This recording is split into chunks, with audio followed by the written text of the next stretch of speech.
Live. Everywhere. On netrootsradio.com.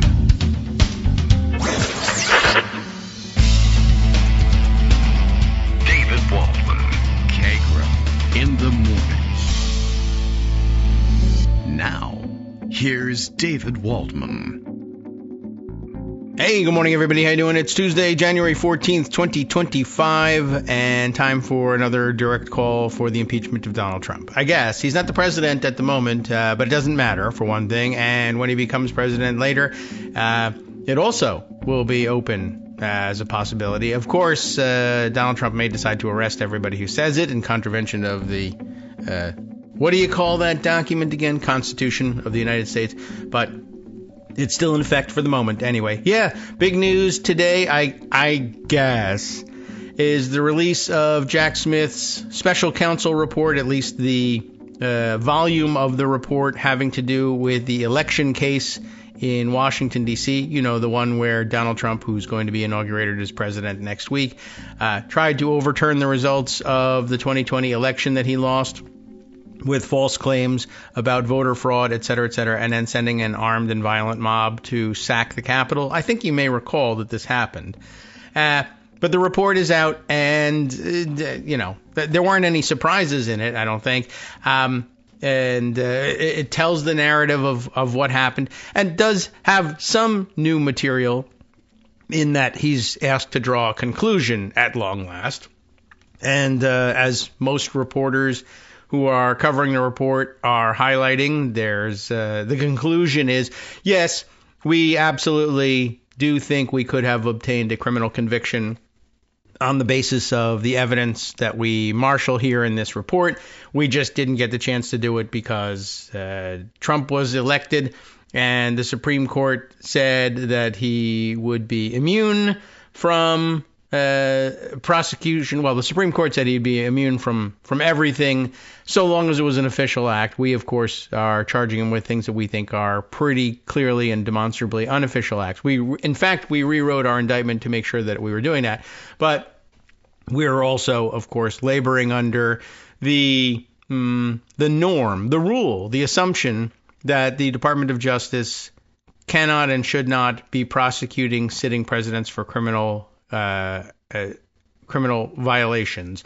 And of course, not likely to happen if you're the actual president at the time. You probably aren't going to direct your own Department of Justice to go ahead and prosecute you. You could, and that option is open to you. I dare you. I don't think you're man enough to do it, Donald Trump. I don't know if that's going to work with him. But at any rate, that's where we now stand. Now everybody will read through the report. The truth is that almost everything that's in the report we already knew or had seen developed in other contexts, the various filings that the special counsel made along the way. It's certainly not the case that Jack Smith hid the ball about the nature of the evidence and the type of case he was going to make against Donald Trump. He filed it every time. So that there is that. Marcy Wheeler is, I don't know, kind of inexplicably furious at everybody who's pretending to have seen these things for the first time, I guess. But people move at their own pace and they follow their own, interests. I'm not really certain why it makes her so angry, but I guess it does. She'll get over it. She rebounds from these things pretty quickly. This is just the way she vents steam. Anyway, the other big news of the day is, because it's Tuesday, we don't do this every Tuesday, but because it's this particular Tuesday, this is the Tuesday on which Pete Hegseth is scheduled to meet for his, I guess, is it the first hearings for confirmation to his job, inexplicably, as Secretary of Defense. I can only imagine what he was drinking on his way over, I guess, or although probably on the way over, it was probably Scope or some similar mouthwash to hide the scent of, what did we just see reported the other day? Somebody was saying, I just had breakfast with him. He had 3 gin and tonics at breakfast. And let me tell you, ladies and gentlemen, gin and tonic is not a breakfast drink. It's just not. I would also say, by the way, just for the record, it's not a matter of pairing. if you had 3 mimosas for breakfast, well, they're a lot less powerful, but I would still have said, you're on your way to be confirmed before the United States Senate as Secretary of Defense. Maybe today's not the day. But then on the other hand, I guess if you're his PR guy, you'd be like, I don't know, he's going to be like all shaky and sweaty if he doesn't have a little alcohol before he goes. So maybe it's best if we do feed him a little bit. Whatever, addicted to alcohol, Secretary of Defense. These things happen. Anyway, actually, hold on a second. Now that I think about it, when John Tower, who was also had something of a drinking problem and a womanizing problem as well, was nominated by a Republican president to become Secretary of Defense, they said, no, it's bad if you have a drinking problem and are in charge of the Pentagon. So there is some precedent for this. Anyway, we also learned yesterday about Pete Hegseth that the FBI background check didn't include, as well, NBC News reported it yesterday, didn't include any interviews with any key women from his past, by which I mean the ones he's credibly accused of raping, for one thing, and any others who might have, had reason to hear that he, has some trouble controlling himself around women. But there you go. The report doesn't offer material from Hegseth's ex-wives. There is more than one, or a woman who accused him of sexual assault in 2017. Hegseth, by the way, of course, said that whole thing was consensual anyway, and yada yada, blah blah blah. But we heard the nature of the FBI background investigation and the complaint that, well, I don't know if you guys at the FBI knew this, but we were interested in finding out whether or not he was a sex pest and abusive drunk. Did you check into either of those allegations? Oh, well, no, we did not. No. Well, thanks for the report. I guess I'll read it. We have one day to read it before the hearings begin, and well, here we are. And yesterday we read extensively from New York Magazine about just how crazy and we'll say effed up the whole situation is. And now we switch over to the other one that everybody confuses it with, except that this one is the New Yorker and they have Jane Meyer, and that's how you can tell them apart. And Jane Meyer weighs in on the same situation. I'll give you a taste of what's going on just because those hearings are set to start tomorrow, whereas we're stuck with the other guy who should have been criminally convicted of, among other things, insurrection, although that's discussed in the report as to why they didn't charge him with that. Or not so much why, but that they didn't charge him with that. And this guy, I don't know, it could all be over soon, one way or the other. So, and then, of course, once he becomes Secretary of Defense, I don't know how much we hear from Pete Hegseth. He is a media personality, and he may want to put himself in the spotlight a lot because of that, but he won't really know what the hell's going on at the Pentagon, and he won't have much to say about it, except for culture war activity. Plus, also, he'll have, kind of probably achieved the pinnacle of his career, and probably will, if I had to guess, what will Pete Hegseth be doing with his time? Like, once he's drawing Secretary of Defense salary and is giving everybody the finger, F you, I made it up. I imagine he's just chugging like crazy and possibly dies of alcohol poisoning in office. So I guess it really depends who his deputy is going to be. Anyway, good luck to Pete Hegseth's liver, by which I mean bad luck. And that's where we are. So here's what Jane Meyer had to say about things. The pressure campaign. This is a different angle on things. The pressure campaign to get Pete Hegseth confirmed as defense secretary. Supporters of Donald Trump's nominee have intimidated potential witnesses and suppressed the FBI background check of the former Fox News host in the run-up to his Senate hearing. In case you were wondering, well, why didn't the FBI investigate any of that stuff? And how come none of the people who have justifiably horrible things to say about Pete Hegseth have come out and said as much? And the answer is there's a campaign of intimidation trying to make sure that they don't feel safe doing so. And let's see, it's described this way at the beginning. At the Senate confirmation hearing for Pete Hegseth, Donald Trump's nominee for Secretary of Defense on Tuesday, that's today. That may even be right now. I don't know when they're convening that meeting. I guess I could take a look. but maybe you're already taking a look or watching on C-SPAN. The most telling feature may be the voices from whom the senators won't hear. And that's difficult to feature in a hearing, don't you think?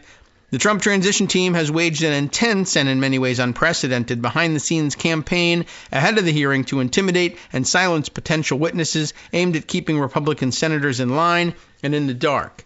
And I don't want to challenge Jane Meyer too much. She generally knows exactly what she's talking about and how to say it. But I feel like that might be a little bit of boilerplate stuff sneaking through. In many ways, unprecedented behind-the-scenes campaign. Is it? I mean, one, I think everybody has in mind, everybody who listens to this show must, of course, have in mind, well, that's what they did with Brett Kavanaugh. Like, that's not unprecedented. I remember exactly what the precedent is.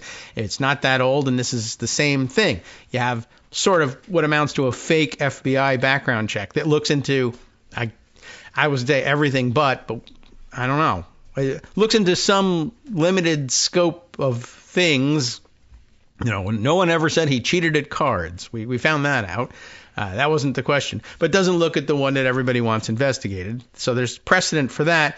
And then, of course, probably right there in the pages of New Yorker, if I remember correctly, we've seen the precedent for these behind-the-scenes campaigns to intimidate witnesses who might speak up and declare you to be the sex pest everybody thinks you are, or everyone has been told you are. Harvey Weinstein, we now learn Johnny Depp, and the other guy who's involved in the other thing that I forget now already, who's involved in the most recent one, because I didn't know anything about the guy who was involved, but now I'm forgetting already who's the and maybe this is good, just keep her name out of the headlines, but this seems to happen all the time, that there are in fact PR firms, well, one PR firm in particular that keeps getting hired over and over again to do this stuff and to smear the victims of these sex pests such that the average news consumer originally comes away with the idea that, well, maybe the woman making these accusations is actually kind of loopy herself. And that seems to be their strategy. So, I don't know. I think we've seen the precedent for this 2 or 3 times. I'm not going to say that Jane Meyer's not, doesn't know what she's talking about or anything here, but she may on reconsideration say, no direct precedent. Neither of the guys involved in the things you pointed out were Secretary of Defense. Fair enough. Okay. I mean, neither is Pete Hegseth, but he's supposed to be. You get the idea. First of all, I need to inform everybody that I guess you should all go and subscribe to the New Yorker, because I've read my last free article in the New Yorker, which means it's time for me to read the pocket version of it rather than part with our hard-earned dollars here. New Yorker subscription in this economy, yeah, well, the economy's actually pretty good, but that doesn't mean I have unlimited funds. Anyway, Senator Richard Blumenthal, first up here. That's of importance up there in Connecticut. Greg Dworkin will be interested. A Democratic member of the Armed Services Committee, which will be holding Hegseth's hearing, told me, that's Jane Meyer, I'm deeply concerned by an apparent pattern of intimidation and threats, whether it's legal action or reputational harm. They're playing the hardest of hardball. It's harder by several orders of magnitude than in almost any other confirmation. So, by comparison to other confirmations, it's unprecedented. By comparison to everything else going on in our society at the moment, it's pretty familiar. But it's not even unprecedented in confirmations. Cabinet confirmations, you got it. Executive branch appointments, yes. Judicial appointments by Donald J. Trump, no. Okay, so there is that. Senator Elizabeth Warren, another Democrat on the committee, said pressure tactics seem designed to ensure that witnesses don't speak up. Blumenthal said that it's been pretty unnerving for Senate Republicans because this nominee is so deeply unqualified and unprepared, yet they fear political retaliation from Trump if they vote their consciences. Well, or vote whatever it is that occupies the space of their conscience. Referring to reports that Hegseth, a former National Guard major and Fox News weekend host with minimal civilian management experience, and that's being generous, has been accused of drunkenness on the job, drunkenness off the job, drunkenness in general, really, sexual impropriety at work and elsewhere, but those are the worst kind, and other kinds of professional misconduct. Blumenthal said, someone who is inebriated or self-dealing or managerially incompetent in his position could put the whole nation at risk. My Republican colleagues are unsettled, he added, and some feel genuinely scared and intimidated. And that's, of course, the real problem, besides the other obvious problem of what about somebody who is inebriated and self-dealing and managerially incompetent? Well, that would be worse. Hegseth has admitted to excess drinking in the past, and that's where most people's drinking is. I mean, yeah, it's entirely possible that there's got a lot of drinking in his future, but that's not an admission per se so much as a prediction. Anyway, he has vowed that if confirmed to lead the Pentagon, quote, there won't be a drop of alcohol on my lips while I'm doing it. He's going to use beer bongs, I think, is what that means. In December, he said that he was, quote, a different man than I was years ago, describing his life as a redemption story. Oh, that's sweet.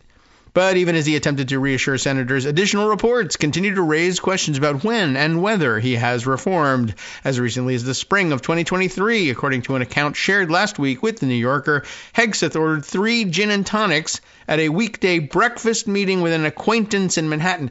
An acquaintance? I don't know. Where's my dramatic music? That would have been much better if I had been ready with the cue on that one. But how dare he do that in front of a mere acquaintance? Well, that was an extremely strange experience, his companion that morning told me. Gin isn't even a breakfast drink, like I said. We met at Fox News in New York for breakfast, which is also an odd place to go for breakfast. Where do you want to go? I would like to have a crap sandwich. Well, all right. Here's one. He suggested we go across okay. They met at Fox News to then head out for breakfast. I didn't think that I guess they have a commissary, right? Anyway, they just decided to go across the street to a bar.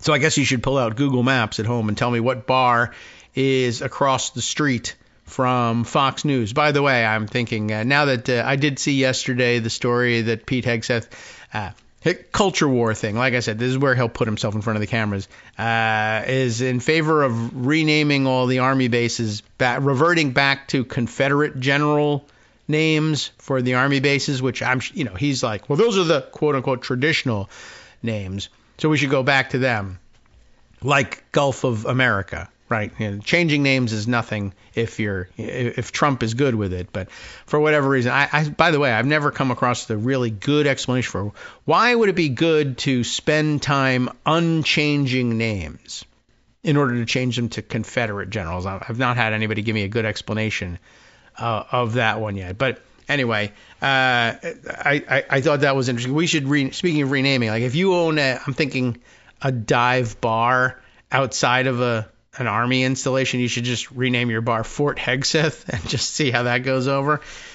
Anyway, so there they go across the street. It was like 10 in the morning. Then he ordered 2 gin and tonics at the same time for himself. That is pretty interesting. To be polite, I ordered one too. That's interesting. But it was so strong I couldn't drink it, so I ordered coffee.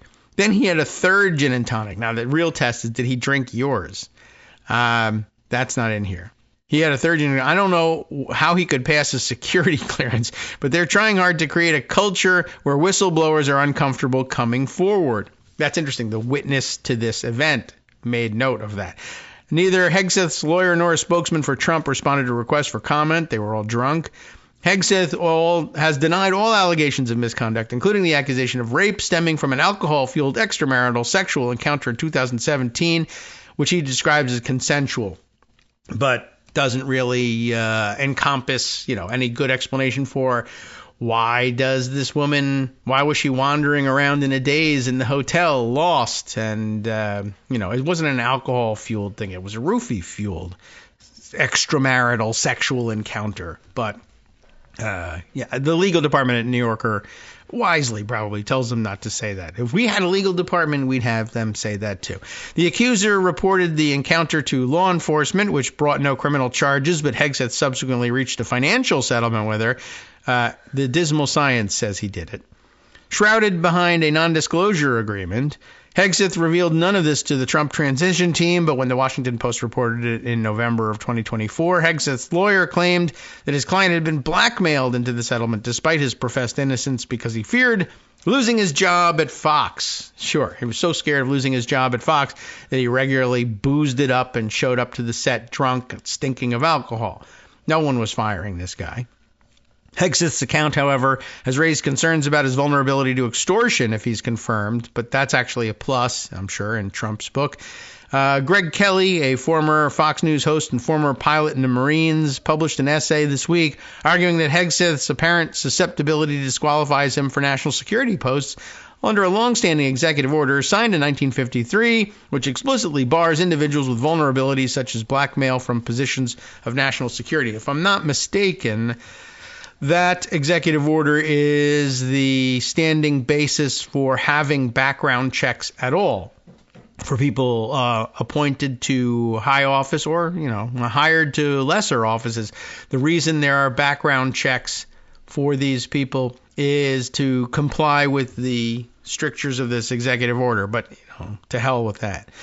This and other revelations have shaken support for Hegseth, but last week, Trump, in meetings with Republican senators, warned the legislators that Hegseth's confirmation is a priority for him, turning the process into a loyalty test. With the 53-47 Republican majority in the Senate, Hegseth cannot afford to lose more than 3 Republican votes, assuming that all Democrats vote against him. And they may all vote against that guy. We'll see. The Trump team's efforts to crush dissent range from public media campaigns targeting vulnerable senators in conservative states and paid for by unelected billionaires, it says parenthetically, to more underhanded tactics aimed at intimidating and discrediting potentially hostile witnesses. Hegseth's lawyer, Tim Parlatore, for instance, has threatened to sue Jane Doe, Hegseth's anonymous rape accuser, and her lawyer for defamation if her allegations prevent him from being confirmed. Well, we won't know. And what if her allegations contribute to it, but really what held up his confirmation was nobody believed that he was going to stop drinking like he promised. Well, that won't stop them from suing, of course. That's the problem. So far, it appears that such tactics may be working. Several potential witnesses, including the accuser, have declined to speak out publicly and have elected not to testify at Tuesday's hearing. That may have as much to do with the fact that Hegseth, I guess wisely, did his roofing and raping at a Republican women's conference. And some of them might just think, well, President Trump wants him to be Secretary of Defense. Who am I to get in the way? But it's as likely, if not more likely, that they are saying, well, my life and my family's life will be ruined and will be subject to death threats if I speak up. You are correct in assuming that. Republican senators have disparaged anonymous critics of Hegseth, but some of these senators have also declined to speak face-to-face and confidentially with such critics, including the woman who accused Hegseth of rape, who is a Republican, so they're turning down meetings with Republican witnesses. According to 3 sources with knowledge of the situation, Joni Ernst, we heard about her yesterday, one of the senators who've turned down offers to hear privately from Hegseth's accusers. How do you like that? Ernst is a pro-Trump conservative on the Armed Services Committee, and her vote is seen as the linchpin to Hegseth's confirmation because she's both military veteran and a survivor of sexual assault who has championed women's rights up until this point, but now F. I would add. Ernst's office did not respond to questions from the New Yorker. That means she's caving in and is embarrassed about it. Susan Collins, a moderate Republican from Maine who isn't moderate, who also declined an offer to meet with the alleged victim. That means she's caving and is embarrassed too. Collins' press secretary, Blake Kernan, confirmed the outreach, but said the senator believes that such allegations should be brought to the relevant committee, in this case the Armed Services Committee, of which he is not a member. I see. Procedural objection to all of this. Collins has, however, met with Hegseth. Dangerous, but she did it. Afterwards, she said she would wait to decide on his nomination until he had undergone an FBI background check and his confirmation hearing. Well, now he will have formally undergone both, and she can say, well, I'm very concerned, but there it is. He did them both, and now I have to vote for him. Julie Roginski, the co-founder, along with former Fox News host Gretchen Carlson, of Lift Our Voices, a nonprofit that fights against the silencing of victims of sexual misconduct, told me, For senators not to allow a sexual assault survivor to speak to them is unconscionable. She should be allowed to tell her story. But a source who tried to broker one such meeting described the Republican senators as just plain scared of Trump. This does imply, of course, that the witness is willing to speak with them. Maybe she is. I'm not certain of that. And they don't say it's not true, and they don't say it is true, but I mean, it's probably a fair assumption that she's under certain circumstances with confidentiality. Yes, I would speak to you, and maybe only to Republicans, and that might even make sense, but I'm not positive of that. Several Republican senators have taken the same approach as Collins, saying they're waiting for the FBI's background report on Hegseth. They're doing that because they know they're going to get a Kavanaugh report out of it, I would say. So they're waiting for the background report to assess the conflicting claims about his behavior. But as the Senate rushes ahead with the confirmation process, the FBI report doesn't appear likely to resolve much. According to multiple well-informed sources, those are the best kind, I guess, the Bureau failed to interview several potentially crucial witnesses, including the woman who has accused Hegseth of rape. So the sources are well-informed about the report. The report is not particularly well-informed about Pete Hegseth. But at least the sources know what they're talking about. The FBI also neglected to do a full background interview with the second of Hegseth's 3 wives, from whom he reportedly went through a contentious divorce after initially struggling to get in touch with her. The Bureau failed, too, to interview former employees of Concerned Veterans for America, who were critical of Hegseth when he ran the organization between 2013 and 2016. And they are, remember, concerned veterans. They have concerns. And still, they were unable to reach the FBI background investigators. As the New Yorker reported in December, these former employees were so shocked by his behavior that they sent a blistering internal whistleblower report to the nonprofit's top management, a document that was subsequently shared with the Senate Armed Services Committee and us. We heard a lot about it, too. Sources told the New Yorker that the FBI's background investigation also failed to interview Fox News personnel. Hi, everybody. It's me, David Waldman. Yes, the same guy who interrupts you all the time. Interrupting you one more time just to tell you again, another reminder that your contributions are what keep this show on the air, and Patreon.com, Patreon.com, is still among the easiest ways to make the sustaining subscription donations that keep us afloat. Are you ready for the pep talk about how our Patreon campaign is still going strong and growing? Well, too bad.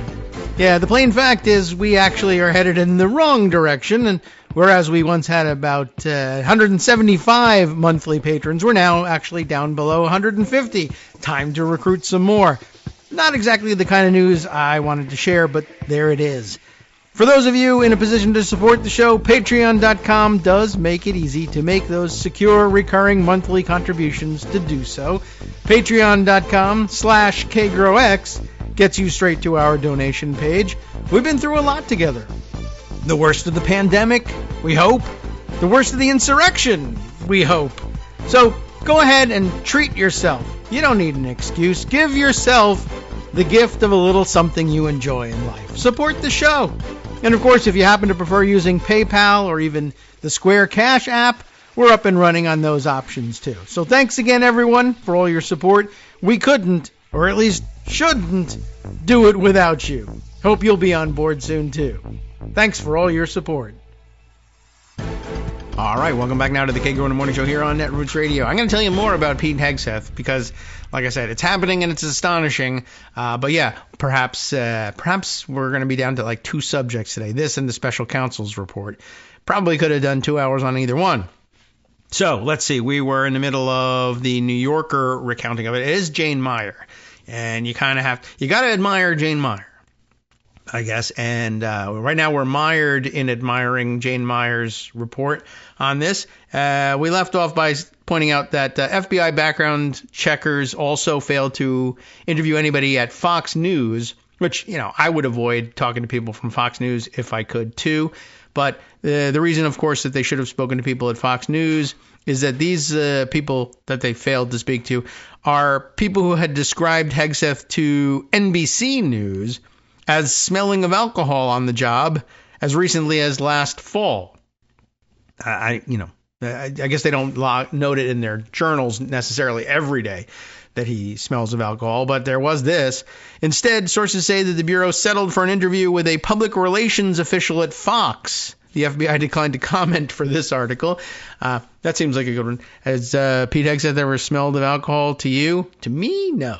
I don't think so. All right. Well, thank you for saying so. But interesting. So they didn't talk to people at Concerned Veterans for America. They didn't talk to people at Fox News. Is this some background check? No, they didn't check with any of his former employers. So it's like the guy has the thinnest resume for this job ever. And we also didn't talk to any of the people at the places where he worked about how drunk he was. Well, this isn't going to be a great report. The lack of rigor, that's a way of putting it. The lack of rigor in the Hegseth investigation is reminiscent, you knew this, she had to remember this, right? I'm sure she wrote about it, of the FBI's investigation into Justice Brett Kavanaugh, also involving massive amounts of alcohol for some strange reason. During his contentious confirmation hearing in 2018, 3 years after Kavanaugh's confirmation, the FBI disclosed that it had received more than 4,500 tips on him during its investigation, and that the Trump White House determined which ones received follow-up. None. Max Stier, a Yale classmate of Kavanaugh's who had reached out to the Bureau to report witnessing gross misconduct by Kavanaugh, was among those the FBI never contacted. The story was too gross. They didn't contact him. The Bureau has a lesser standard for background checks of nominees than it does for criminal investigations. It regards the president who appointed the nominee, in both of these instances, Trump, as the client who determines the scope of the inquiry, which is weird because there's also a report out on his criminal behavior today. But anyway, the FBI's Hegseth report may be irrelevant in any case because it appears most of the senators will never even get to see it. The newly installed Republican chair of the Senate Armed Services Committee, Roger Wicker of Mississippi, who was briefed on the FBI's investigation, which didn't do any work anyway, into Hegseth last Friday, plans not to share the Bureau's findings with any senator other than the top-ranking Democrat on the committee, Jack Reed of Rhode Island. A senior Republican staffer on the Armed Services Committee told me that the close hold on the FBI findings, which didn't even find anything, was normal practice. But Democrats and some Republicans in the Senate are outraged by the decision. In a text, Blumenthal told me that the Trump team was trying to conceal and whitewash Hegseth's past, adding, whatever they say is normal, a disputed point, this nomination is not normal. All right. And I mean, there's no way to whitewash Hegseth's past. Really, actually, sanitized his past is still crap for this job. You had a staff of 8 at Concerned Veterans of America, and it went bankrupt. I mean, how do you go bankrupt with concern about veterans? And the other job you had is walking around at Fox News telling people that you don't wash your hands. I'm not certain that maybe that was it, the background. Yes, sometimes he stank of alcohol, but sometimes he just stank of other things because the guy doesn't wash. So I'm not 100% sure that he was. There might have been some days where the stank of his hands was worse than the stank of the alcohol and might have covered it up. So I can't be sure that was 100% of the time. The amount of private money being spent on the effort to confirm Hegseth is staggering for a cabinet nominee. That's also, I think, a little unusual. The sum is rivaled only by the cash that has been spent to pressure senators into confirming Supreme Court justices. I see. All right. This week, one group, American Leadership PAC, reportedly plans to spend $1 million to muscle wavering Republican senators in 5 states into approving Hegseth. According to the most recent FEC records, the group barely exists other than as a political piggy bank for 4 enormously wealthy right-wing megadonors.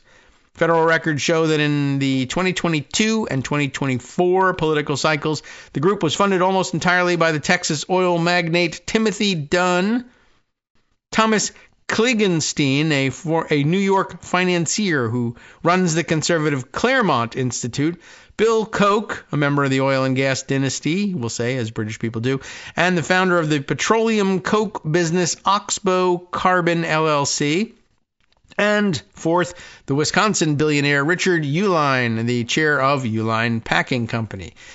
In December, a dark money group previously backed by Elon Musk, Building America's Future, also began pouring money into the fight. It spent $500,000 on ads pressuring Ernst to support Hegseth after she voiced doubts about him.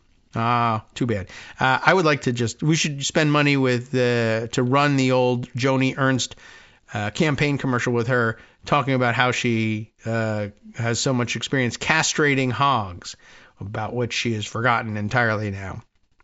A drunken sex pest who probably could stand for some of the same treatment. She'd maybe be uniquely positioned to say something about it, even without the castrating hogs, as we learned up front. Military veteran, victim of sexual assault herself. Oh well. Musk and other Trump allies have made clear that they will fund primary challenges, or they have said that they would anyway, against Republican senators who oppose Trump's nominees, according to Fox. Several of Trump's top campaign operatives, including his campaign manager Chris LaCivita and the pollster Tony Fabrizio, are set to become senior advisors to the dark money group, which they plan to use as a private funder of Trump's second-term agenda. Elon Musk's actions are designed to subvert the constitutional responsibility of the United States Senate to advise and consent.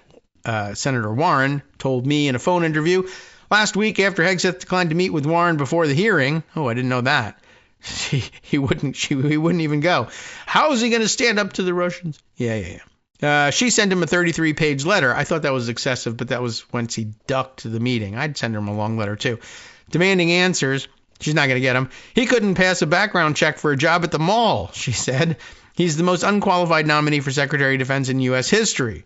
Warren argued that Hegseth's previous opposition to female soldiers, in addition to the allegations of sexual assault, make him an insult to women. Moreover, she added, he's been repeatedly drunk at work events. Even his Fox co-workers talked about having to babysit him. Outside the public eye, Hegseth's fixers have used questionable tactics against his opponents. And here I think more parallels to non-governmental sex pest drunk actors. And I mean that in the most literal sense in some cases, actors. But some just otherwise tangentially connected to the entertainment industry. But outside the public eye, Hegseth's fixers have used questionable tactics against his opponents. Last week, the private employment records of a former employee of Hegseth's, who was a potential witness against him, were leaked to the Washington Free Beacon, a conservative website which published them in an apparent effort to undermine her. The Free Beacon's chief financial supporter is Paul Singer, a New York hedge fund billionaire who was also a major supporter of Vets for Freedom, a nonprofit that nearly went bankrupt under Hegseth in 2008. As NBC recently reported, the Free Beacon didn't disclose its past ties to Hegseth. Instead, it publicly outed the previously anonymous witness who had sought whistleblower protection from the Senate Armed Services Committee. So much for that. The same day, another version of this piece about the witness, along with her photograph, thanks a lot, appeared in Rupert Murdoch's New York Post. Those are some questionable tactics, to say the least. It's very interesting, too. As I'm reading through this and I'm realizing Joni Ernst and her background is still making no difference in what she's likely to do about this nomination. That we used to say, well, thing about Republicans is they only develop empathy when somebody is complaining of a problem that they themselves have also experienced. They can't imagine what it would be like, or think about championing, relieving a serious burden or serious injustice for someone else just because it would be the right thing to do. You know, they want to cut spending on everything, but they find reason to vote in support of research support for, a disease that someone in their family has or something like that. But I guess we've found the antidote to that.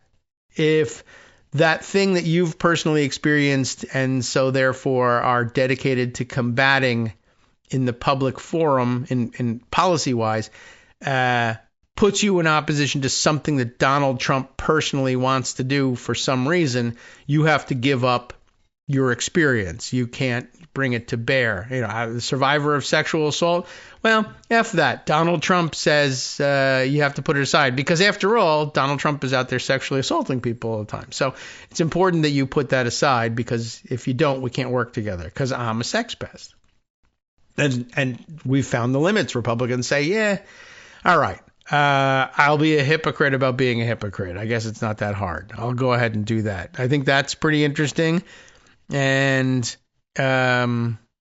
likewise, you don't find any financial motivation here either. Here's a financier who financially supported Vets for Freedom and watched his investment in this thing not only not help him accrue political power directly, but be driven into the ground and bankrupted, drank into bankruptcy by Pete Hegseth. And you would think, all right, well, that guy cost me money and I'm all about money, so I'm going to be against Pete Hegseth. But instead they say, Donald Trump demands that the guy get through for some strange reason. I need to put my own financial well-being aside. So they don't care about losing money. They don't care about what happened to them personally. Donald Trump is able to erase all of this for these guys. And it's really kind of weird. It makes you think he's hypnotizing them or something, or roofing them. I don't know what's going on. The whistleblower, Kat Dugan, now that we know who she is, I guess we're going to find out her name, is a military veteran who helped compile the accounts of Hegseth's drinking, misogyny, and other misconduct for the report on Hegseth produced by several former employees at Concerned Veterans for America, the other stupidly named veterans group that he drove into the ground. The 7-page report was written by numerous former employees and named more than 24 individuals and incidents, but the Free Beacon and the Post stories attempted to dismiss Dugan as a lone, quote, disgruntled employee exacting revenge for having been laid off following a medical leave, which is also a good thing to bring up and also probably disqualifying, but somehow that's used to undermine the stories. Anyway, when asked for comment, Dugan sent a statement via email decrying thuggish efforts to intimidate me, which I guess will work. She said that Hegseth's allies had spread outright lies about her, including a false claim that she was trying to help the Democrats. Ooh, that's terrible.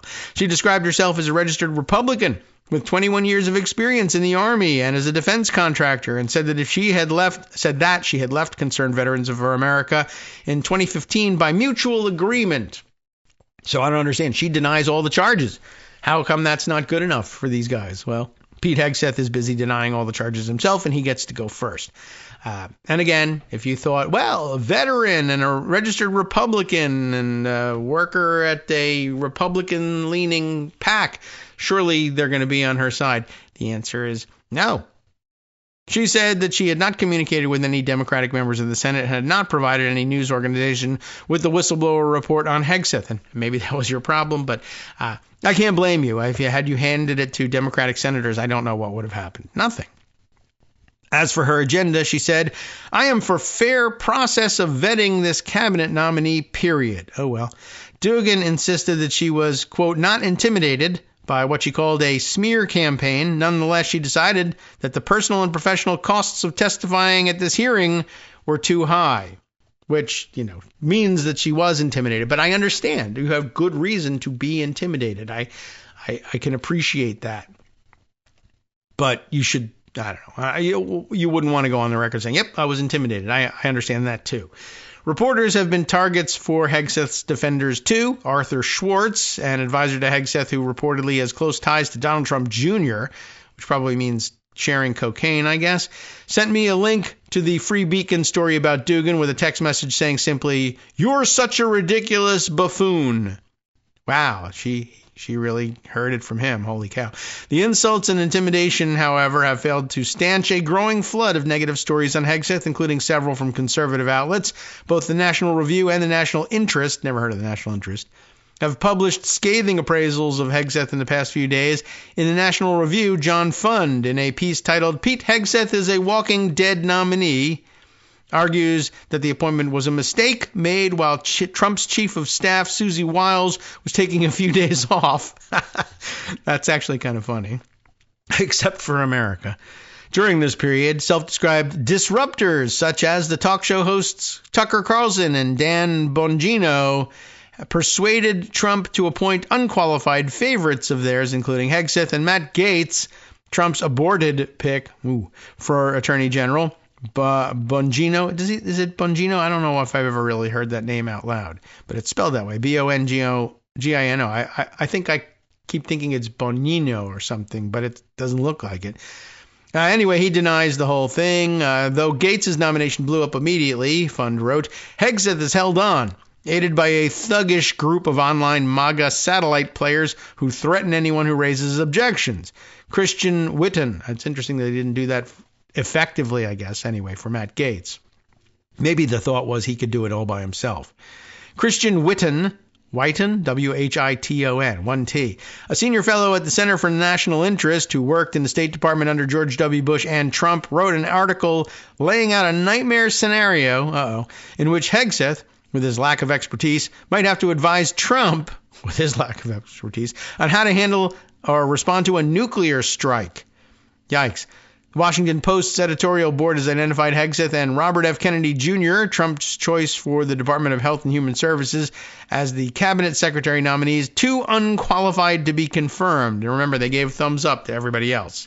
We didn't discuss it yesterday, but I'm sure you saw the story. And as the Associated Press published a news story showing Hegseth's history of marital infidelity and insubordination toward a commanding officer, violated the Uniform Code of Military Justice, which, as defense secretary, he would be called on to enforce.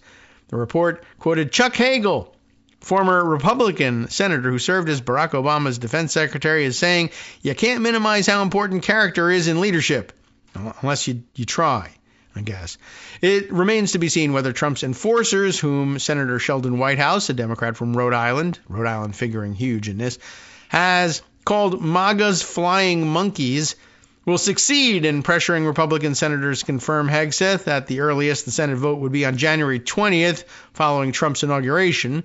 The danger, really, I was pretty sure, we talked about this yesterday, you can do it ahead of time, but I guess there's no real reason to. No, you can have the hearings ahead of time. That's right. You want to wait for the paperwork to arrive, and that can't happen until January 20th. The danger, White House told me, is that people with a lot of resources could threaten and intimidate shy people or people with fewer resources from telling the truth. Dark money groups, he notes, are all waging campaigns to whip up the internet hate community. They create terror and fear, which puts witnesses in an impossible position. Either they stay anonymous, in which case senators say, I don't believe you, or they go public and get attacked and terrorized by people saying, I hope your children die, and worse. It's grotesque stuff. True, and I'm sure you already imagined it happening, but it was important to put it on the record, seeing as how the last steps of the process begin today, and you'll probably see Joni Ernst cave pretty much right away in all of this. Let's see. Other things that I opened up that had to do with Hegseth. I happened to grab this. Is this something new here? No. Okay. All the details, I think, that this Blue Sky post that I opened up were actually addressed in Jane Meyer's piece. So a well-rounded approach to all of this. So now, golly, there's a lot happening. The other big news of the day, covered by, well, let's say the New York Times in this case. Alan Feuer, is that right? And Charlie Savage, also on the byline for the big headline of the day. Special counsel report says Trump would have been convicted in election case.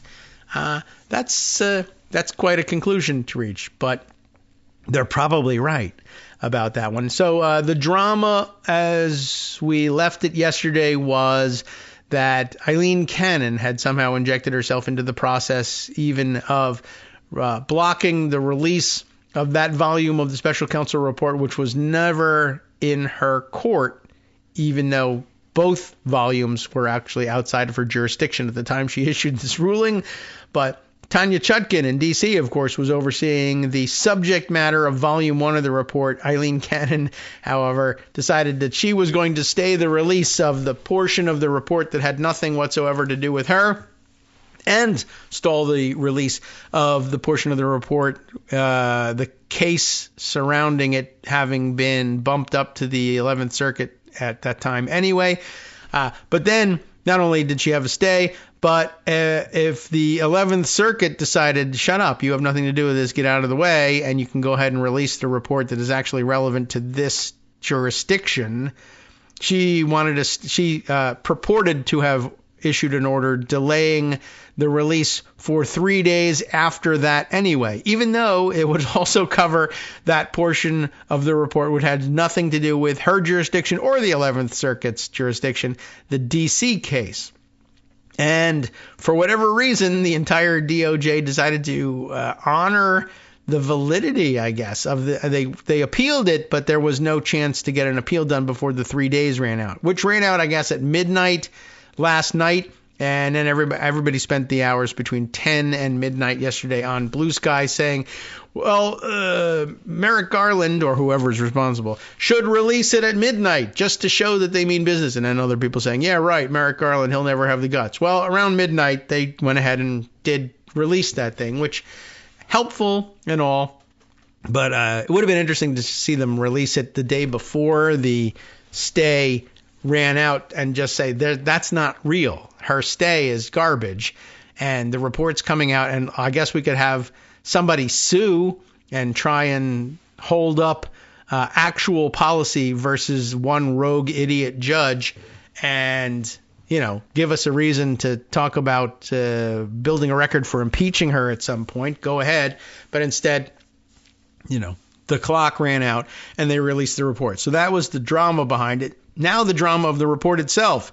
The report, the subheader on the New York Times piece says, which said the special counsel's office stood, quote, fully behind the merits of the prosecution, amounted to an extraordinary rebuke of the president-elect. Well, that's saying something, because this is a guy who's collecting extraordinary rebukes. It's Donald Trump. Jack Smith, the special counsel who indicted President-elect Donald J. Trump on charges of illegally seeking to cling to power after losing the 2020 election, said in a final report released early Tuesday that the evidence would have been sufficient, Dianu, to convict Mr. Trump in a trial had his 2024 election victory not made it impossible for the prosecution to continue. Whoops. The department's view that the Constitution prohibits the continued indictment and prosecution of a president is categorical and does not turn on the gravity of the crimes charged, the strength of the government's proof, or the merits of the prosecution, which the office stands fully behind, Mr. Smith wrote. It really should, but it doesn't. He continued, indeed, but for Mr. Trump's election and an imminent return to the presidency, the office assessed that the admissible evidence was sufficient to obtain and sustain a conviction at trial. What they're hinting at here is, despite the immunity holding of the Supreme Court, we still think we would have defeated that immunity with enough evidence to make it clear that he could be convicted beyond a reasonable doubt. The Justice Department delivered the 137-page volume representing half of Mr. Smith's overall final report, with the volume about Mr. Trump's other federal case, accusing him of mishandling classified documents, still confidential. They delivered it to Congress just after midnight on Tuesday. That was the drama.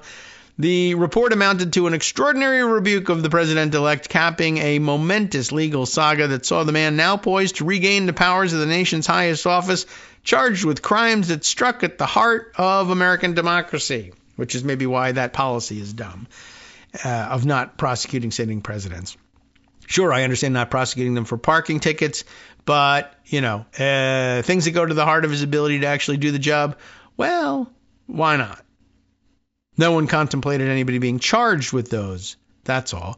They thought it was all going to be like, I guess they must have had Watergate in mind. But even that isn't quite as direct and to the heart as staging an insurrection. Anyway, although Mr. Smith resigned as special counsel late last week, his recounting of the case also served as a reminder of the vast array of evidence and detailed accounting of Mr. Trump's actions that he had marshaled. In his report, Smith took Trump to task not only for his efforts to reverse the results of a free and fair election, but also for consistently encouraging, quote, violence against his perceived opponents, unquote, throughout the chaotic weeks between Election Day and January 6, 2021, when a mob of Trump supporters stormed the Capitol, injuring more than 140 police officers. And it would be important to say, really, both before and after that, has been the practice to encourage violence against his perceived opponents. Since well before that. Someone ought to punch that guy in the face. I'll pay your legal bills, right up until this day. Mr. Smith laid the attack on the Capitol squarely at Mr. Trump's feet, quoting from the evidence in several criminal cases of people already charged with taking part in the riot, who we will eventually pardon, I'm sure, who made clear that they believed they were acting on Mr. Trump's behalf. In several lengthy footnotes, Smith explored the trauma experienced by Capitol police officers who were attacked during the riot, including shell shock and the inability to move. He quoted one officer who described the effort to keep rioters from getting to congressional staff members inside the Capitol. The officer said that for them, that could have meant possible death. People getting killed or maimed.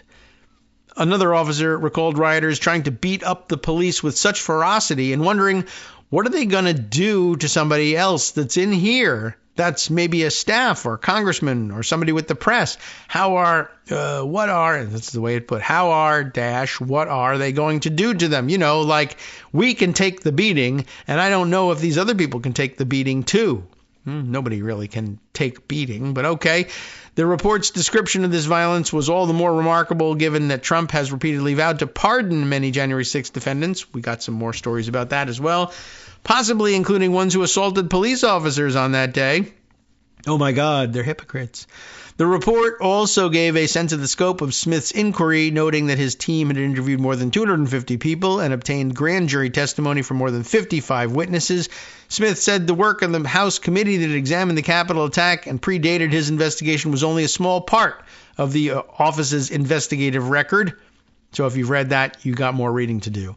The report contained an extensive justification for pursuing the prosecution, given what Smith called Trump's unprecedented criminal effort to overturn the legitimate results of the election in order to retain power. An auto golpe, if you will. It detailed numerous challenges that the investigation faced, from legal fights over executive privilege and presidential immunity to Trump's ability and willingness to use his influence and following on social media to target witnesses, courts, and department employees, which required the office to engage in time-consuming litigation. Of course, lots of it, to protect witnesses from threats and harassment. And so that's a good point, too. That's part of what delayed things so extensively that they were never able to begin a prosecution. It's too close to the election. Well, let's wait and do it afterwards, or never. Part of the delaying tactic, not just appealing everything and coming up with stupid claims that don't exist in the Constitution, but litigation to have to protect witnesses from threats from these guys. It's not great. All right, welcome back now to the Kagro in the Morning Show here on Netroots Radio. We gotta read on. These are important stories of the day. I know, very time consuming, but it will save you some time, perhaps, if you haven't read these articles already. And you can let me do it for you. I feel the need to hear them anyway.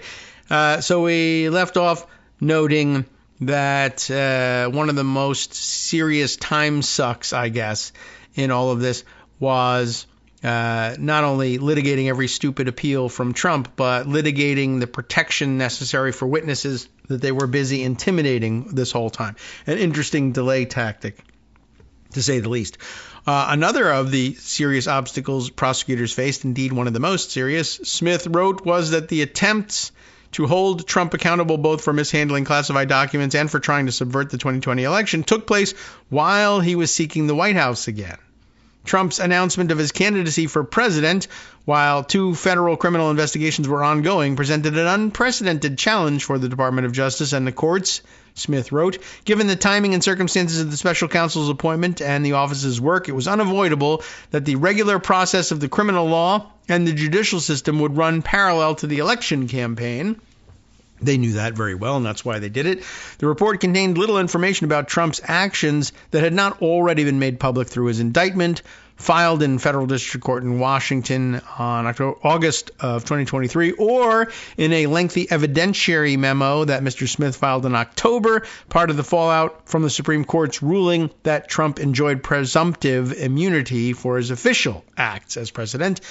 While there had been some speculation that Smith's report would provide new details about several unindicted co-conspirators described in the indictment, like Jeffrey Clark, a former Justice Department official, and Rudy Giuliani, Mr. Trump's personal lawyer, the report turned out to say little new about them. That's not to say that little was said, but little new anyway. Without naming any particular people, Smith wrote briefly that his team had made a preliminary determination that the admissible evidence could justify seeking charges against certain co-conspirators, and had started to evaluate whether any such new case should be joined with Mr. Trump's or brought separately.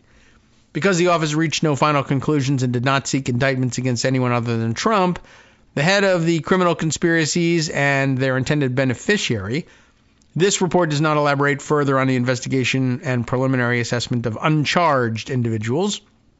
This report should not be read to allege that any particular person other than Trump committed a crime, nor should it be read to exonerate any particular person.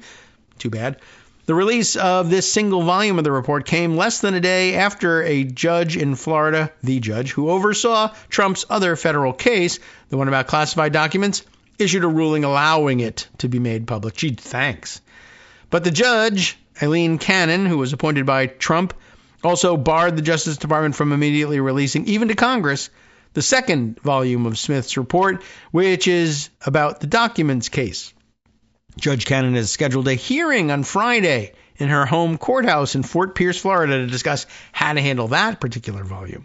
For more than a week, Trump's lawyers, who were shown a draft copy of Smith's report before its release, denounced it as little more than an, quote, attempted political hit job, which sole purpose, okay, is to disrupt the presidential transition. Yeah, sure. That's happening. The lawyers fought the release of the report up to the last minute, but were ultimately unable to stop the volume on the election case from coming out. In a social media post shortly before 2 a.m. on Tuesday, that's today, you were asleep, he was up, Mr. Trump reacted with anger to the report's release, calling Mr. Smith deranged and insisting that the prosecution was political. Jack is a lame-brained prosecutor who was unable to get his case tried before the election, which I won in a landslide, Mr. Trump said. The voters have spoken. The election charges Mr. Smith brought against Mr. Trump accused him of engaging in 3 intersecting conspiracies to overturn his loss to President Biden. It didn't work, in terms of overturning it, but it did work in terms of getting away with it. Mr. Smith also filed a separate indictment in Florida charging Mr. Trump with illegally holding onto classified documents after he left office and conspiring with 2 co-defendants to obstruct the government's repeated efforts to retrieve them. After Trump won the 2024 election, allegedly, Mr. Smith dropped the cases because of a Justice Department policy that prohibits the prosecution of sitting presidents, even though he wasn't one yet. But they recognize that he would be one. Under a separate department regulation, he was compelled to document the decisions he made in both cases and turn in a final report about them, 1 volume on each prosecution, to Attorney General Merrick Garland. Last week, the Justice Department said Mr. Garland planned to hold off on issuing the volume about the classified documents case until all legal proceedings related to Trump's 2 co-defendants were completed. Lawyers for the co-defendants, Walt Nauta and Carlos de Oliveira, fought the release, of course, by obtaining an initial injunction last week from Judge Cannon, who had dismissed the classified documents case last summer, and so therefore had no jurisdiction over it. But what the hell? Who cares? Okay, so that's where we are in terms of the big news being reported today. And there are other aspects of it and other elements to it. I guess one we probably want to make some note of here. Who pulled this out? Adam Klasfeld.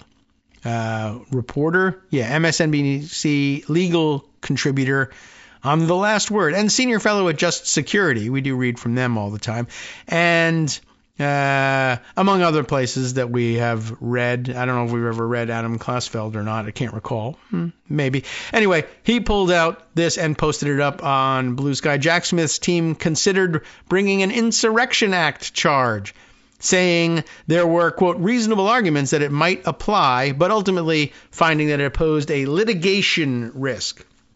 And the relevant text from the report is this one. I thought you all might find it interesting because it mentions something we talked about a couple of times on the show.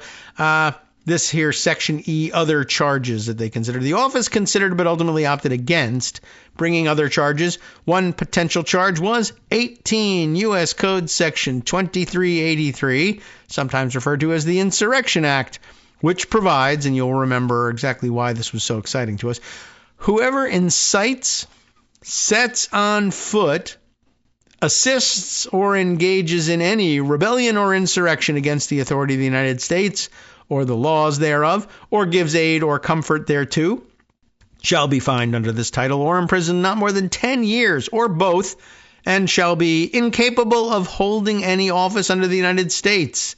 That was, of course, the most particular interest for me, but it seemed like so tailor-made, as we said at the time, sets on foot. Like, holy cow, he actually said, we're going to march to the Capitol. You should march to the Capitol. Do this thing. I'll go with you. And I got to tell you that the report itself it's pretty unsatisfying in terms of their discussion of why they're not going to why they decided against using those charges. I mean, ultimately what it comes down to is they were saying it's an old statute that really just hasn't been used a lot of late. And so there's not a lot of good, recent, strong precedent for how it should be used and what the elements of the crime really are. And, of course, the reason it hasn't been used very often is it was about the Civil War and designed for use against Civil War insurgents. And we haven't really had that since then. And that's another way of saying this is the worst incident of insurrection since the Civil War. Now, in that case, we went to war for 4 years and killed everybody we possibly could in order to stop this thing. Anybody who believed in this insurrection was to be hunted down and killed by the United States Armed Forces. And the second time this happened, we said, well, we can't do anything about it because we're going to make that person president of the United States instead. And that's a little worrisome.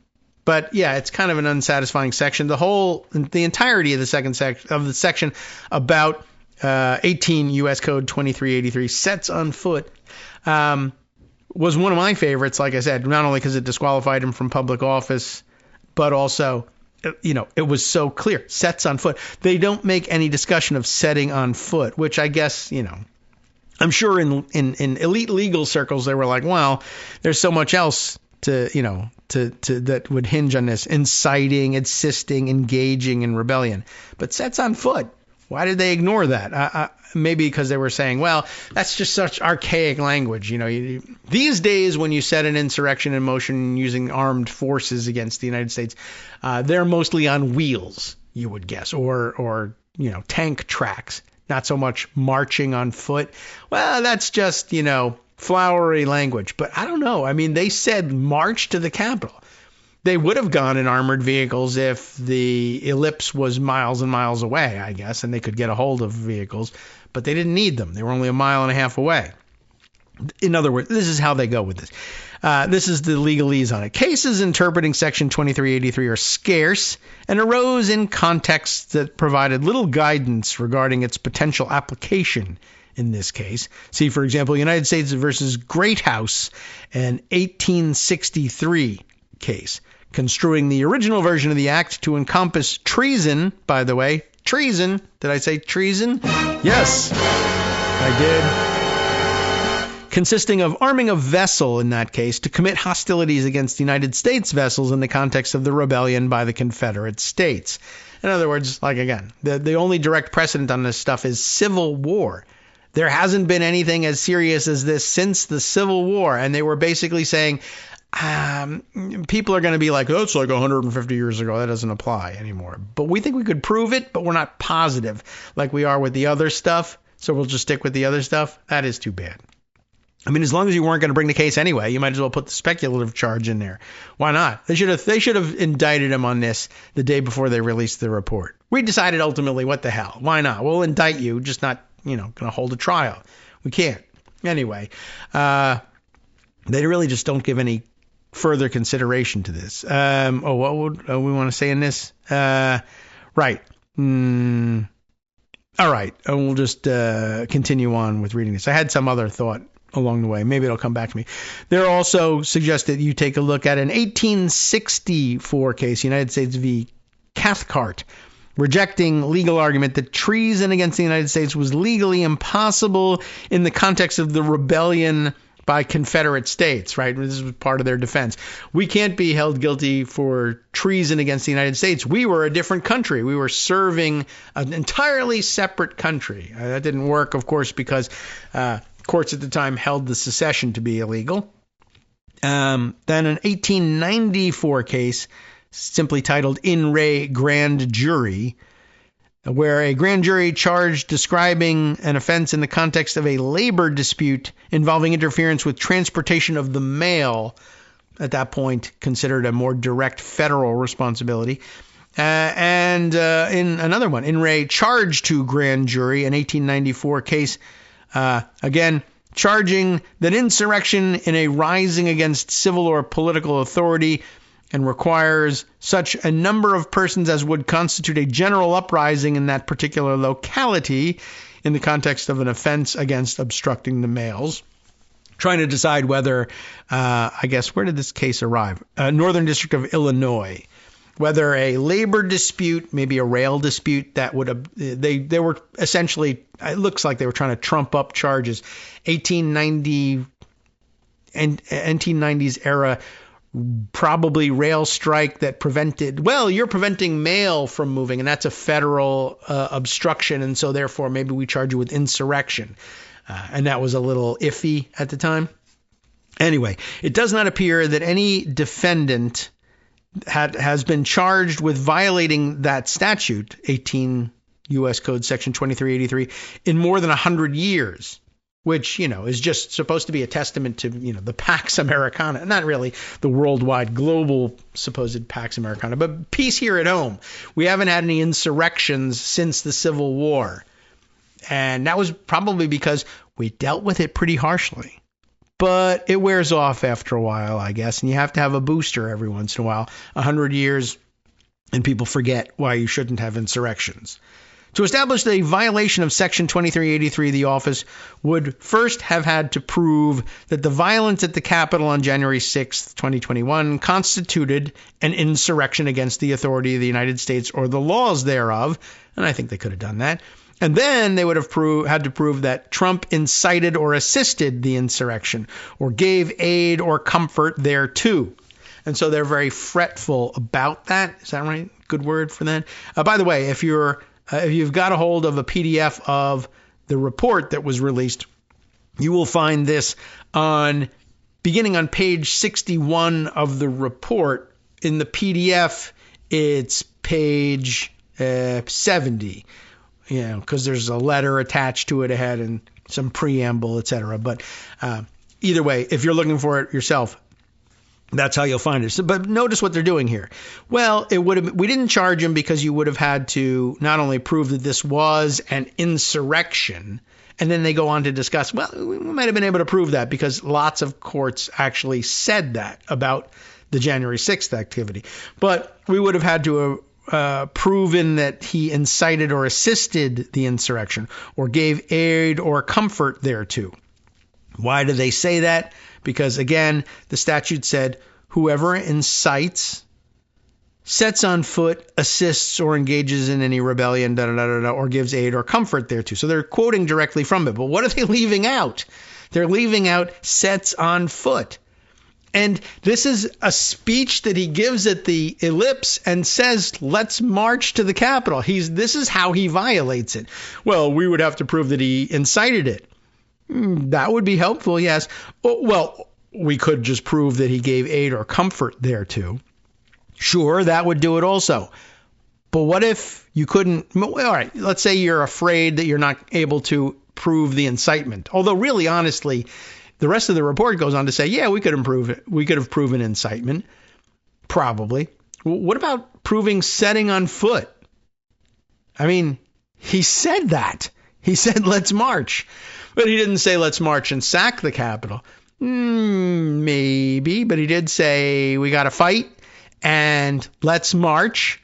And then the Capitol was sacked in an insurrection. You don't think that's pretty good? Like, why ignore sets on foot? I'm just curious about that. Or they must have just said, that's just, superfluous language, set on foot. I mean, don't argue like that in the face of these guys who are arguing for complete presidential immunity because the Constitution. I feel like it says that. They got away with that. Well, you should try this. Jeez. I don't know. I find that really remarkable that they just leave that out. So to establish a violation, we would have to have proven all of the things in there that are listed, except the one that made me say, this is tailor-made for this prosecution. Set on foot. How could you possibly ignore this? Courts, they go on to say, have found or described the attack on the Capitol as an insurrection. So, right. Oh, first we'd have to prove that it was an insurrection. Well, courts have already done that. In Anderson versus Griswold, the 2023 Colorado case, you remember about Trump being disqualified for the ballot. The Colorado Supreme Court found that Trump engaged in an insurrection as that term is used in Section 3 of the 14th Amendment. Federal courts in the District of Columbia have also used the term insurrection to describe the attack on the Capitol, but did so in cases where there was no criminal charge under Section 2383. It has to be admitted. There are examples here. United States versus, oh my goodness, what's this guy's name? Chwysiuk? I have no idea how. Chewbacca Shuk. Chwyesiuk. Never mind. But at any rate, in that they are pulling out this quote, as this court and other courts in the United States District Court for the District of Columbia have stated previously, what occurred on January 6, 2021 was in fact an insurrection and involved insurrectionists, and therefore the terms to which defendants object are accurate descriptors. In other words, a case brought in D.C. against a January 6th rioter in which the prosecution said, this was an insurrection and you were an insurrectionist. I object. They should not say insurrection or insurrectionist. I have not been charged under the Insurrection Act. And the court said, that's not actually necessary in order for us to reach this conclusion. And in fact, we did reach that conclusion, and it's correct. You're wrong. Insurrection is an apt term. So, that tends to argue that that problem is solved. Not that every court would buy it the same way. That's true. There's also U.S. v. Carpenter, another case stemming out of January 6th, in which the court said what occurred on January 6th was, in fact, a riot and an insurrection, and it did, in fact, involve a mob. There's also United States versus Munchel, using the term insurrection in a case that did not involve Section 2383 specifically. These cases, however, did not require the courts to resolve the issue of how to define insurrection for purposes of Section 2383, or apply that definition to the conduct of the criminal defendant in the context of January 6th. So they were a little worried about that. The office recognized why courts described the attack on the Capitol as an insurrection, but it was also aware of the litigation risk that would be presented by employing this long dormant statute. As to the first element under Section 2383, proving an insurrection against the authority of the United States or the laws thereof, listen to why they're worried. The cases that the office reviewed provided no guidance on what proof would be required to establish an insurrection or to distinguish an insurrection from a riot. Generally speaking, an insurrection is a rising against civil or political authority, the open and active opposition of a number of persons to the execution of a law in a city or state. Okay, but I think that's what we witnessed, right? Well, that comes from In Re Charge to Grand Jury. This is another similarly named case, but not the 1890s case. This is a 2020 case in which an act or instance of revolting against civil authority or an established government was in question, but also drawing from actual legal and regular English dictionaries. They actually had to cite dictionary definitions of insurrection in all of this. The dictionary definitions being the act or an instance of open revolt against civil authority or a constituted government. Seems like he did that too. Oxford English Dictionary, the action of rising in arms or open resistance against established authority or government restraint. Seems like you're doomed under that too. Some sources, the report goes on, distinguish an insurrection from a rout, riot, or offense connected with mob violence by the fact that in insurrection, there is an organized and armed uprising against authority or operations of government, while crimes growing out of mob violence, however serious they may be, and however numerous the participants, are simply unlawful acts in disturbance of the peace, which do not threaten the stability of government or the existence of political society. Let's see. And here, you're directed to, in addition to Black's Law Dictionary, also the Anderson case, noting that Trump's argument that an insurrection is more than a riot but less than a rebellion, and agreeing that an insurrection falls along a spectrum of related conduct. In case law interpreting insurrection in another context, that is not 2383, one court has observed that an insurrection typically involves overthrowing a sitting government rather than maintaining power. This is really amazing, right? If the insurrection is against the government you are ostensibly the president of, this is the argument, you can't be charged with insurrection. Wow, come on. In case law interpreting insurrection in another context, one court has observed that an insurrection typically involves overthrowing a sitting government rather than maintaining power, which could pose another challenge to proving beyond a reasonable doubt that Mr. Trump's conduct on January 6th qualified as an insurrection, given that he was the sitting president at that time. But the insurrection against Congress, he's not the president of Congress. And they were, of course, sitting to determine whether or not he would be president going forward. They said no. He said, maybe I'll kill you. That can't be the excuse. It can't be allowed. But there you have it. That's what the worry was. This from Citgo Petroleum Corporation versus Starstone Insurance SE. I'm not certain what SE stands for. It's a relatively recent case from 2023. Coming out of the Southern District of New York. And you might wonder, why the F is anybody citing this? Well, there aren't that many legal cases that say insurrection in them. But basically, they read them all and said, is there anything people can point to undermine our case? That's responsible lawyering. But here's what they came up with. The Citgo case says, in every case over the course of over 60 years, to find the existence of an insurrection within the meaning of an insurance policy. What we're talking about here is Citgo must have been involved in something somewhere. I don't know who's suing who and exactly about what, but basically somebody must be saying, we were going to bring the oil out of XYZ country as the contract required, but there was an insurrection in that country, and we were prevented because there was no clear determination of who was the relevant authority, who was the government we needed to petition in order to be able to export our product here or get our permits for loading or unloading. I'm sure it was something along those lines. There was an insurrection that prevented the import, export, or even determining who we needed to get license from. It's not our fault that we didn't meet the contract. There was an insurrection. That's what was going on here. And so the courts are being called on to say, all right, well, the insurance policy, did it or didn't it cover losses due to insurrection? Well, maybe it did, maybe it didn't. But was what happened in this country an insurrection? Right? Another stupid legal wrinkle.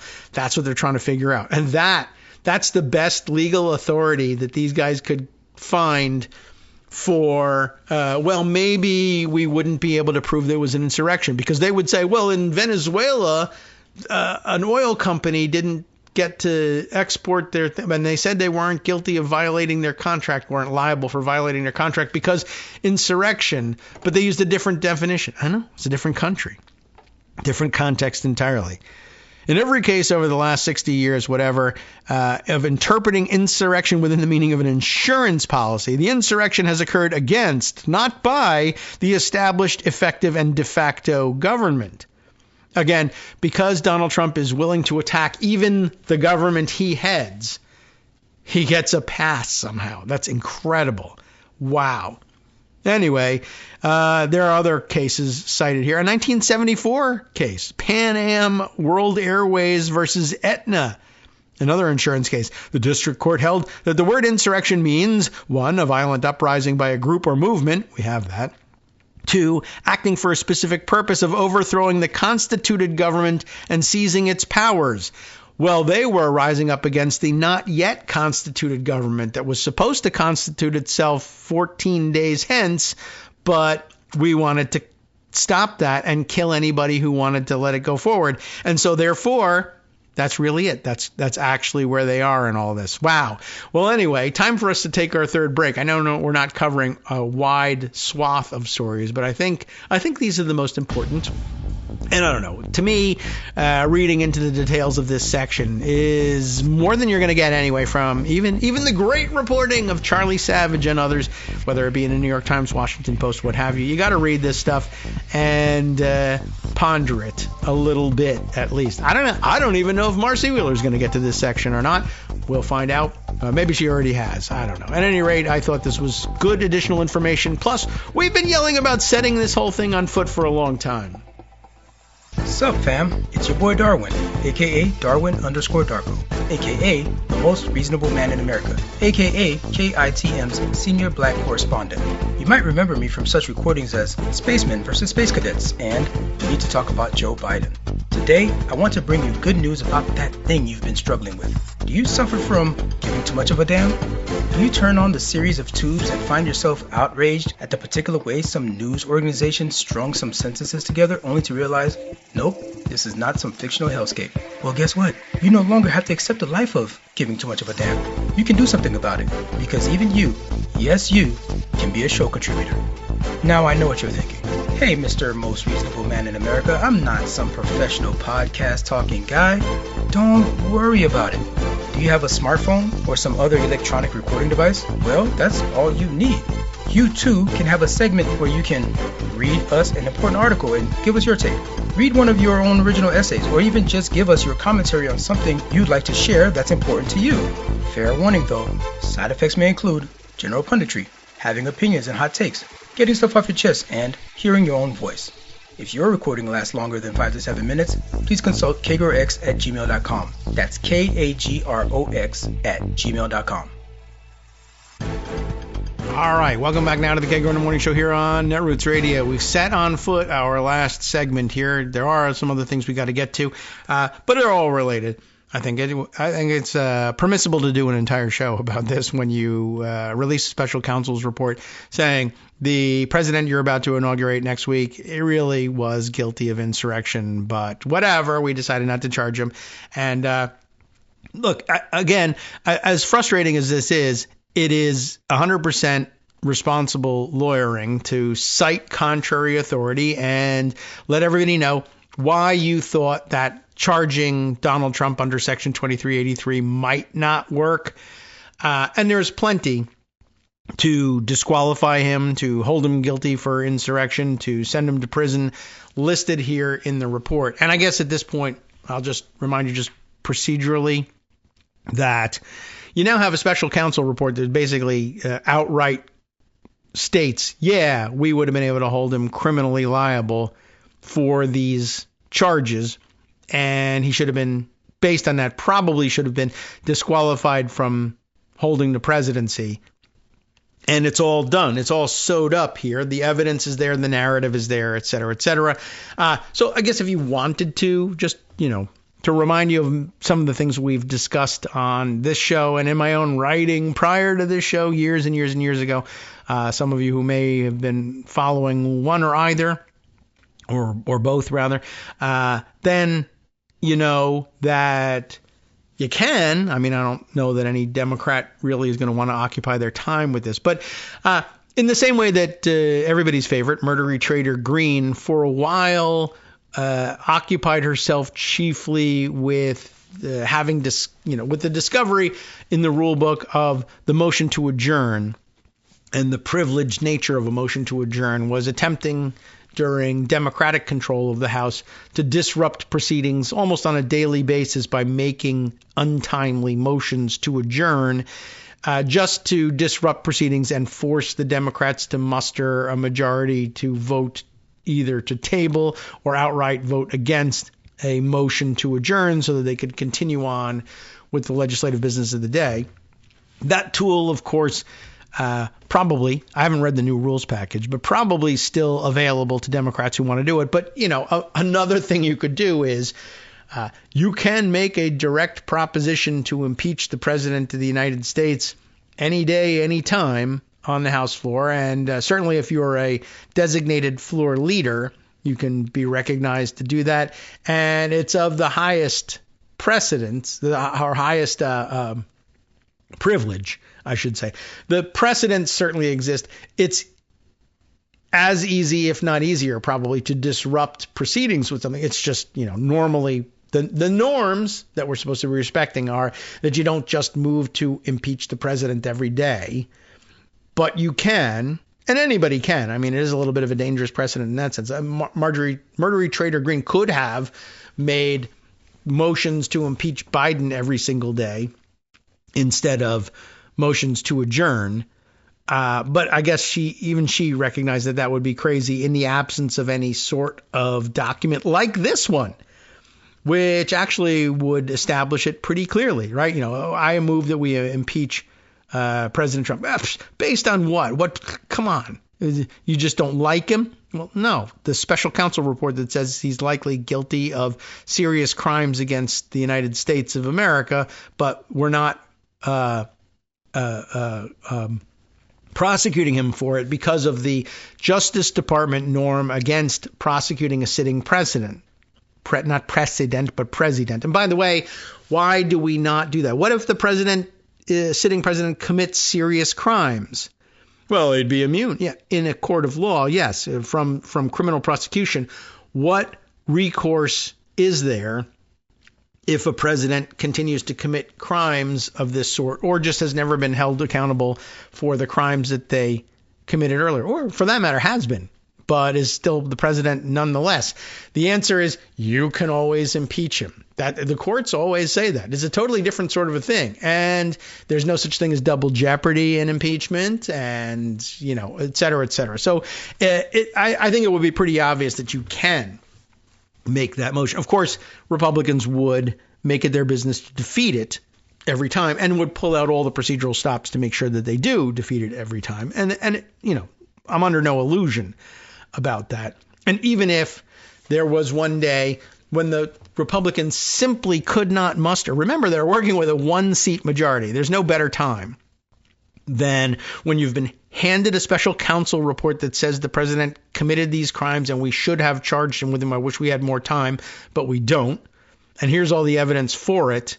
And it would work in a court of law. So that should bolster your claims here in the Congress, where you don't even really have to adhere to the same standards if you don't want to. But if you feel like that's necessary, here's all that you need. Can you do it? Yes. Can they defeat it? Probably. But again, a 1-seat majority. There's really no better time to be doing this. But even if they couldn't somehow muster a majority and for whatever reason decided to just let it go and be like, you know what? We lost. Fine. Trump's impeached. Pass the impeachment over to the Senate. Then they would be like, well, we have another shot at it now. 53-47, probably you're going to lose. But you never know. And it might be worth disrupting the Senate. But now there's precedent, I guess, for a majority in the Senate saying we're just not going to consider these charges. But the precedent being the Mayorkas impeachment. I don't know. I suppose it poses some political risk for Republican senators. They will give in to the political threats from Donald Trump to dismiss those charges and simply not even consider them. But I don't know, maybe you lay the groundwork for running against these guys saying, look, here's a special counsel report that says he is guilty of this stuff. He would have been found guilty in a court of law. It's really our responsibility to do something about this. But you guys said, screw responsibility. USA, woo, that was your response. Well, to the extent we can make you pay for it, we should.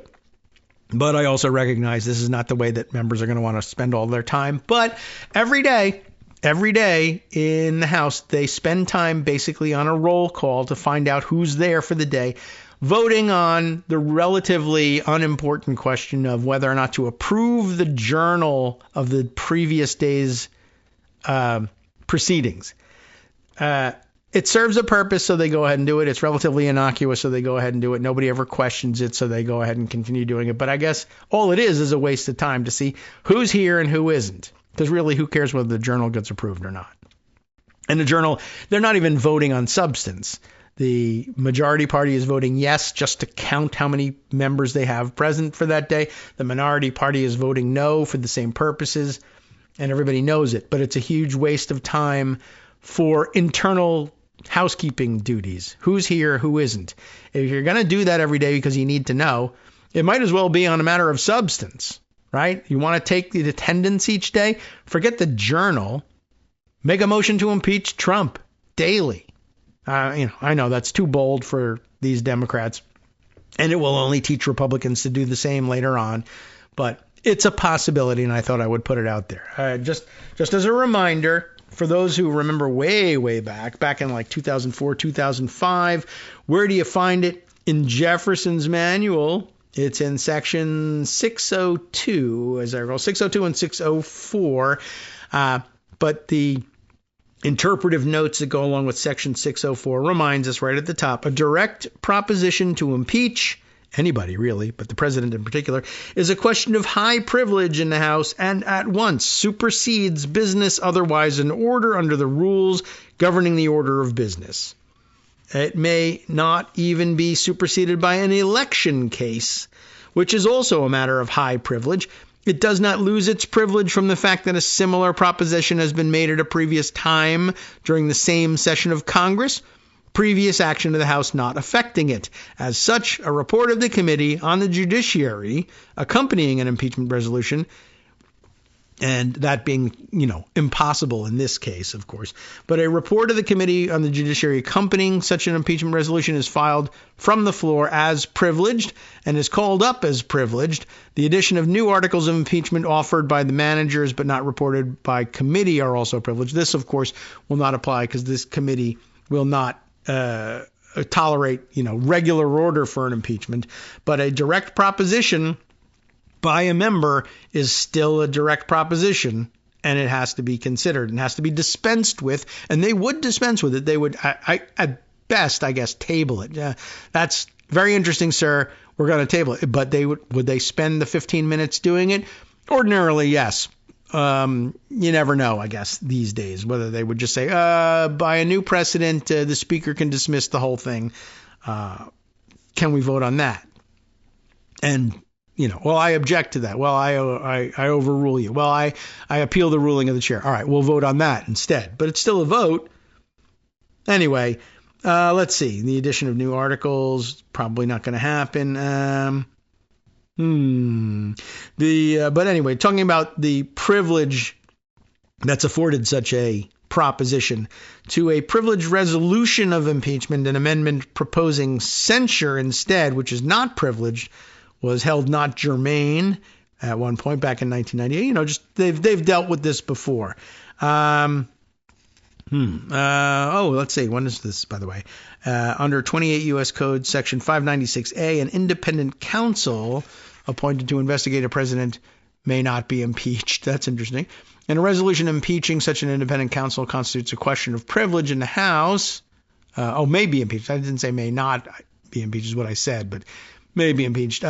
Propositions relating to an impeachment already in progress are privileged.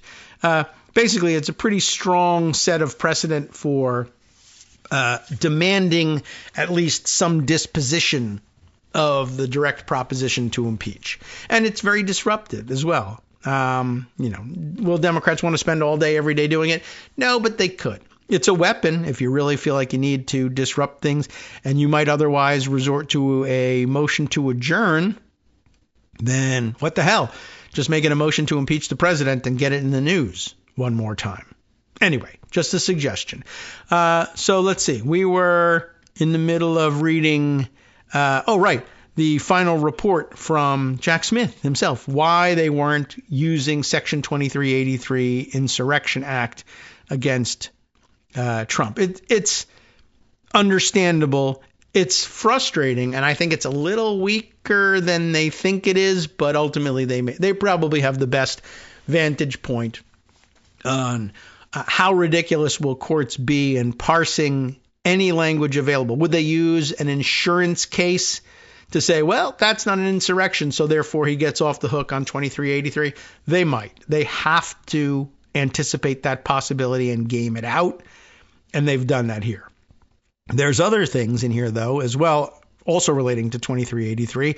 As they wrap up the first argument about it, an insurance case might derail it. Yeah, it might. Applying Section 2383 in this way would have been a first, which further weighed against charging it, given the other available charges, even if there were reasonable arguments that it might apply. Like, set on foot. He absolutely, definitely, 100% did do this. Okay. What do you say to the possibility that they might say, okay, he set it on foot, but wasn't an insurrection? A Citgo insurance case says no. Crap. That's stupid. Yeah, this is a very stupid Supreme Court. I don't know that we would have gotten across the finish line on this one. All right. Understandable. As to the second element under Section 2383, there does not appear to have ever been a prosecution under the statute for inciting, assisting, or giving aid or comfort to rebellion or insurrection. That's interesting. Okay. But again, left out setting on foot for some strange reason. The few relevant cases that exist appear to be based on a defendant directly engaging in rebellion or insurrection, but the office's proof did not include evidence that Mr. Trump directly engaged in insurrection himself. He wasn't there. He didn't throw anything through the window, whatever. Thus, however strong the proof that he incited or gave aid and comfort to those who attacked the Capitol, application of those theories of liability would also have been a first. Probably also there. Yeah, had they considered setting on foot, they probably don't have any of those either. References here to a Wake Forest Law Review article of 2022. Alexander Tsesis is the name of the author here. Incitement to Insurrection and the First Amendment, noting that the likelihood of conviction under the federal incitement to insurrection statute is fraught with uncertainty because no federal court has interpreted it. That's because it's a effing rare event, of course. And I don't know what to tell you. What's the purpose of putting a statute like this on the books if the first time you're going to bring charges against it, whether it's in 1863 or now, you say, well, there's never been charges brought under this statute. I know there's never charges brought under a statute of any kind when it's first put on the books. If it takes 100 years to get to it, it's not because it's inoperative. It's because most people are better behaved than Donald Trump, and he's going to be president. It's not a great argument, but I understand where they're coming from. The office determined that there were reasonable arguments to be made that Mr. Trump's ellipse speech incited the violence at the Capitol on January 6th and could satisfy the Supreme Court standard for incitement under Brandenburg v. Ohio, a case we probably may all have heard of, certainly if you went to law school. The 1969 case holding that the First Amendment does not protect advocacy directed to inciting or producing imminent lawless action and likely to incite or produce such action without even referring to it being an insurrection, which actually would make it more serious. But it could be the possibility that under Brandenburg, people would say, yes, it was incitement, particularly when the speech is viewed in the context of Trump's lengthy and deceitful voter fraud narrative that came before it. For example, more narrative now, the evidence established that the violence was foreseeable to Mr. Trump, that he caused it, that it was beneficial to his plan to interfere with the certification, and that when it occurred, he made a conscious choice not to stop it, instead to leverage it for more delay. But the office, that is Smith's office, did not develop direct evidence such as an explicit admission or communication with co-conspirators of Trump's subjective intent to cause the full scope of the violence that occurred on January 6th. Therefore, in light of the other powerful charges available, and because the office recognized that the Brandenburg Standard is a rigorous one, see, for example, the NAACP versus Claiborne Hardware, a 1982 case in which speech delivered in a passionate atmosphere that referenced possibility that necks would be broken and violators of a boycott would be disciplined, did not satisfy the Brandenburg Standard. And another case reversing the conviction where, the Brandenburg case itself, reversing the conviction where the Ku Klux Klan leader threatened revengeance, for suppression of the white race. It concluded that pursuing an incitement to insurrection charge was unnecessary. By comparison, the statutes that the office did charge have been interpreted and analyzed in various contexts over many years. The office has a solid basis for using sections 371, 1512, and 241 to address the conduct presented in this case, and it concluded that introducing relatively untested legal theories surrounding Section 2383 would create unwarranted litigation risk. Although, if it's not guilty on count 47, but guilty on all other 453 counts, I don't know. Is that super risky? It's their job to know that, and they do. I understand that. Importantly, the charges that the office brought fully addressed Trump's criminal conduct, and pursuing a charge under Section 2383 would not have added to or otherwise strengthened the office's evidentiary presentation at trial. For all these reasons, the office elected not to pursue charges under Section 2383. So there you go. We've examined it in detail. Probably not many other shows going to spend that much time doing that.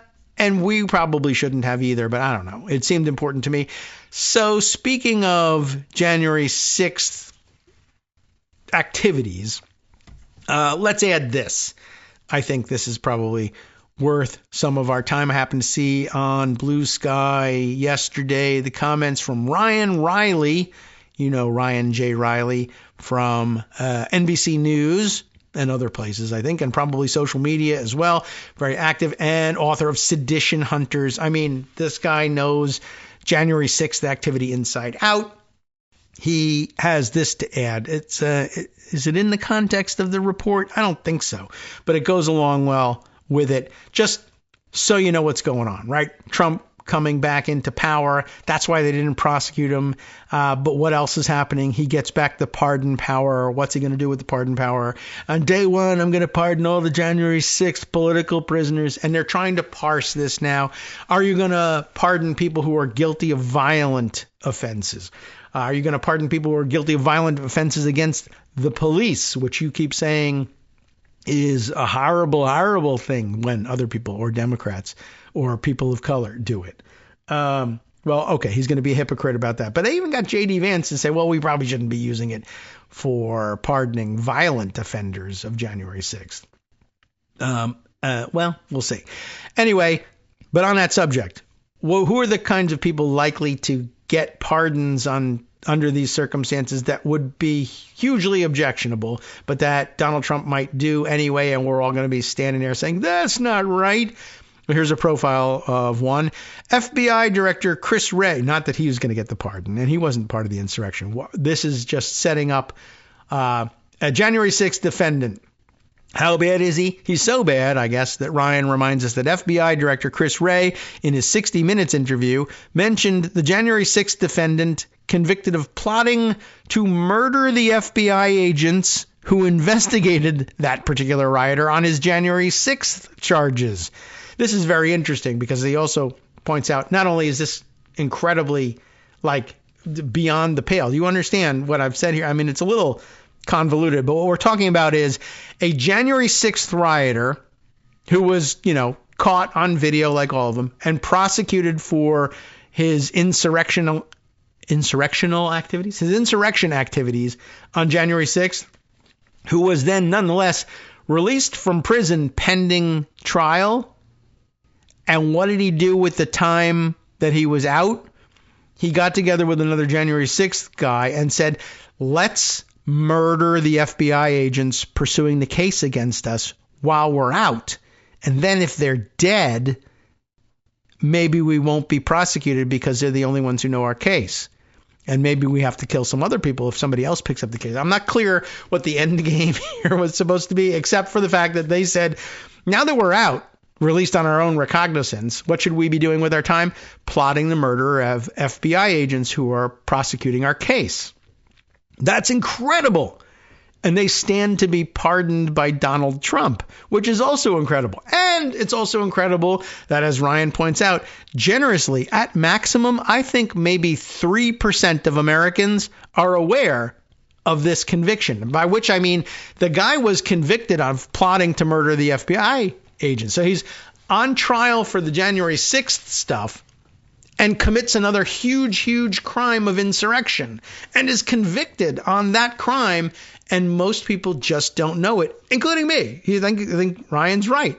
I mean, I may have heard the story, but it didn't register with me until this moment. Thank you, Ryan, for bringing us back to this moment. He goes on and says, prove me wrong. This didn't get much coverage at all. I tried to absolutely maximize that number.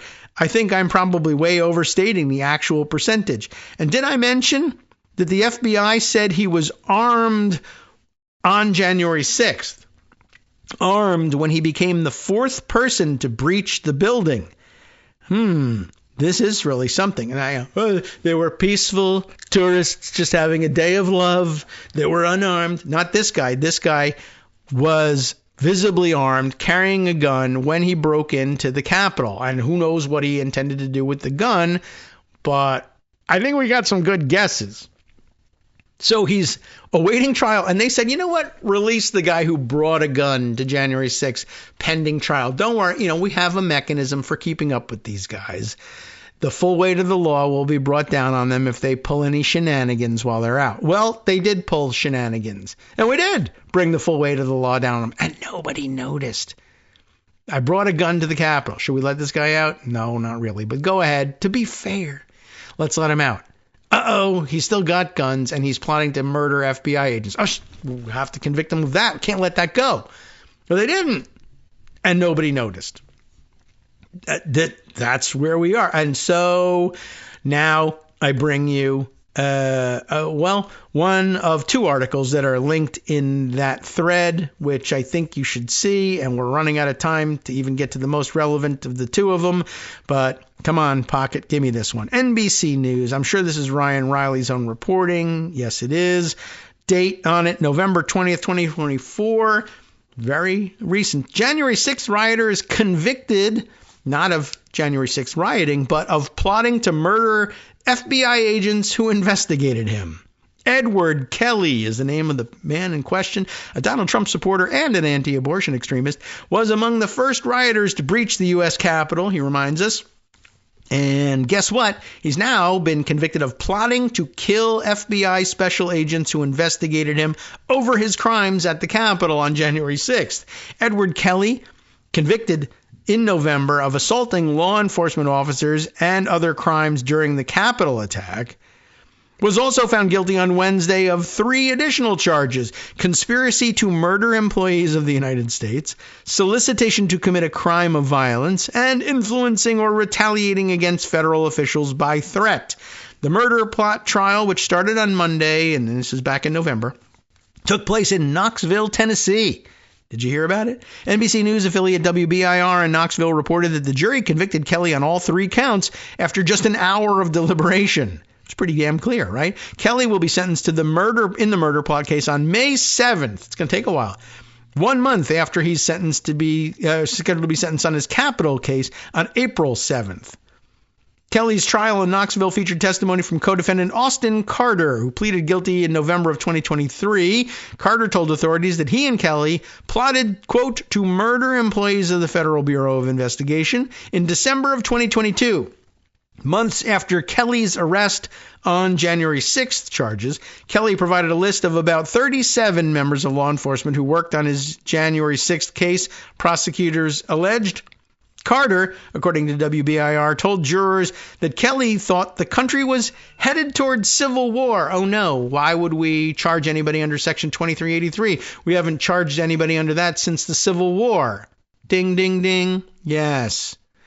But they're headed towards civil war, and of course, he wanted to strike first, initially planning to attack the FBI Knoxville field office before deciding to target individual FBI employees who had worked on his January 6th case. I guess he thought, like bombing the Murrah building, I'll just blow up the whole building. And what did they do to those guys anyway? Oh, they executed them? Maybe I'll try something else. Christopher Roddy, not Ruddy, but Roddy, who had worked with Kelly in security and tipped off the FBI, also testified during the trial, as did 3 FBI special agents who said they saw the list as a threat.